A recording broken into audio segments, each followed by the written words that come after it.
पतिव्रता नारी के लिए सबसे बड़ा धर्म है पति की सेवा करना। पतिव्रता नारी का सबसे बड़ा धर्म है पति के आदेश का पालन करना। यही नारी का धर्म होता है। और भगवान कहते हैं चाहे पति कैसा भी हो, भगवान कह रहे हैं गोपियों से, चाहे पति कैसा भी हो, काला हो, आपसे उम्र में बहुत बड़ा हो, अगर शादी हो गया है, पति तो है, सेवा करना नारी का धर्म होता है। प्यार से बोलो, अरे जोर से बोलो ना। दुस्सिलो दुर्भगो वृद्धो जड़ो रोग्य धनो पिवा, चाहे आपसे उम्र में बहुत बड़ा हो, रोगी हो, निर्धन हो, उसके पास में भले पैसा ना हो, आपकी हर इच्छा को पूरा नहीं कर पा रहा है, आपको मन होता है जो पड़ोसी साड़ी पहन रहे हो वैसा साड़ी हम भी पहन ले, लेकिन पति के पास में इतना धन नहीं है।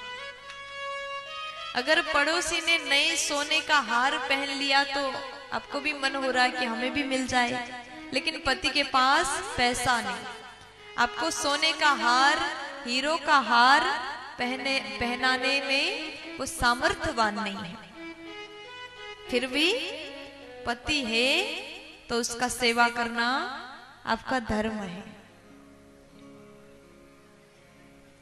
जिसके भीतर एक भी अच्छे गुण ना हो, फिर भी वो पति है तो सेवा करना नारी का धर्म है। हर नारी को अपने पति के आदेश का पालन करना, उसका सेवा करना चाहिए। यही पतिव्रता नारी का लक्षण है। अब इसका मतलब ये नहीं कि आप लोग ही सेवा करते रहें। यहाँ पर जितने जो नारियां हैं, माताएं हैं, वैसे संख्या तो आपकी ज्यादा है, आप लोग सोच रहे हैं हमारा ही पूरा काम हमारा ही है। वैसे इसमें कोई नई बात नहीं है। भारत में अगर ये बात कही जाए तो इसमें कुछ नया नहीं है, क्योंकि भारत की माताएं सेवा करती हैं, पति के लिए व्रत उपवास रखती हैं, 3-3 दिन तक भूखे रह करके पति की उम्र को बढ़ाने की व्रत करती हैं। प्यार से बोलो। और मैं तो बस यही निवेदन करूंगी, अगर नारी पतिव्रत धर्म का पालन करती है तो पुरुष को भी चाहिए अपने पत्नी का ख्याल रखे। जीवन की गाड़ी को जब हम आगे बढ़ाते हैं विवाह के पश्चात, नारी पुरुष को एक दूसरे को समझ करके चलना चाहिए।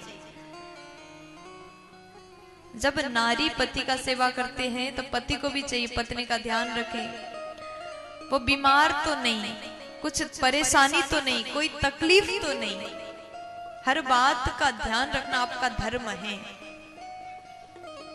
जब दोनों आपस में समझदारी से आगे बढ़ते हैं तो गृहस्थ आश्रम बड़ा ही सुंदर बन जाएगा। प्यार से बोलना पड़ेगा। भगवान ने जैसे पतिव्रता नारी के बारे में बताया, फिर भगवान कहते हैं जो नारी पतिव्रत धर्म का पालन करती है उससे सब कोई डरते हैं।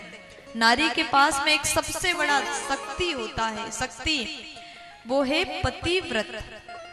पतिव्रत जो धर्म को पालन करती है वो बहुत ज्यादा शक्तिशाली होती है, उससे सब कोई डरते हैं। गोपियों ने कहा कैसे?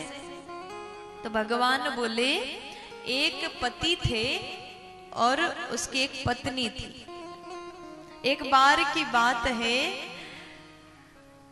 वो पति बाहर काम करके घर आया, थका हारा आया, सो गया, पत्नी के गोद में सिर रख के सोता है, तुरंत नींद लग गई, गहरी नींद में सो गया। अब उन लोगों के छोटा सा बालक था, वो बालक खेलते खेलते आग के पास में चला गया, आग जलाया था सामने ही, पास में चला गया। और वो पत्नी सोचती अगर उठ के जाऊं तो पतिव्रत धर्म भंग हो जाएगा, नहीं जाऊं तो बालक जल जाएगा, ऐसे में क्या करना चाहिए? नेत्र बंद करके भगवान को याद करते, मैं अपने पतिव्रत धर्म का पालन कर रही हूँ, और मेरे बेटा की रक्षा आपको करना पड़ेगा। 2 घंटे बाद पति नींद से जगे, पत्नी दौड़ के गई तो आग के बीच में बालक खेल रहा था। जैसे बालक को निकाला, अग्नि बिल्कुल शीतल हो गए थे। इस पतिव्रता नारी के सामने अग्निदेव को भी झुकना पड़ा। भगवान ने जैसे महत्व बताया तो गोपियां कहती, प्रभु एक बात हम भी बताना चाहते हैं। भगवान बोले बताइए। तो भगवान कहते हैं एक पति पत्नी थे, दोनों आपस में बहुत ज्यादा प्रेम करते थे। नारी पतिव्रत धर्म का पालन करती थी।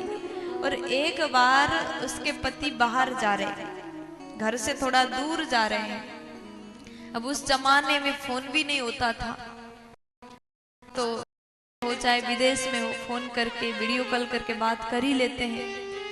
लेकिन उस समय फोन भी नहीं था। तो पत्नी कहती, मुझे आपको भोजन कराए बिन मैं कैसे भोजन करूंगी, आज तक मैंने आपको खिलाए बिन खाना नहीं खाया। पतिव्रता जो नारी होती है ना, पहले पति को भोजन कराती है और उसके बाद ही स्वयं भोजन करती है। कहीं कहीं आज भी माताएं इस नियम का पालन करती। कई लोग मॉडर्न हो गए हैं, उस नियम को अब भूल गए हैं। शहरों में तो साथ में बैठ के खाना खाते हैं, लेकिन गांव में आज भी उस नियम का पालन किया जाता है। पति भोजन करे और उसके बाद में उसके जो थाली है, पति के थाली में नारी भोजन करती। क्या आप लोग ऐसा करते हो? हाथ उठा के बताओ। हाँ, बहुत से लोग करते हैं। शर्माइए नहीं, शर्माने की कोई बात नहीं, प्यार से बोलो।